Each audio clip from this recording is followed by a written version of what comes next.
How to connect Magic Keyboard to Windows 11 PC. In today's video, I'll show you how to connect an Apple Magic Keyboard to a Windows 11 PC, whether you're using the wired or Bluetooth version. I'll walk you through the steps to get it working smoothly. Apple's Magic Keyboard comes in two versions, one with a USB-C to Lightning cable and another as a wireless Bluetooth keyboard. If you have the Bluetooth version of the Magic Keyboard, just follow these steps. Just turn on the Magic Keyboard by flipping the power switch to green.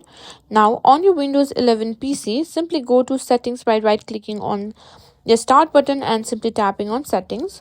From there, simply go to Bluetooth and Devices. Here you can simply find an option that says Add Device. Simply tap on it and make sure your Bluetooth is turned on. Now your PC will start searching. Simply select Magic Keyboard when it appears.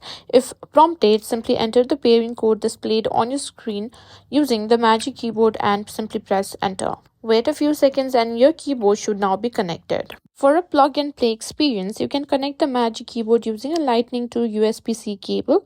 Just connect your Magic Keyboard to your PC using a USB-C to Lightning cable, and Windows 11 should automatically detect it and install the necessary drivers. Just start typing to test if it works. No pairing is needed. And that's it. Now you know how to connect your Apple Magic Keyboard to a Windows 11 PC.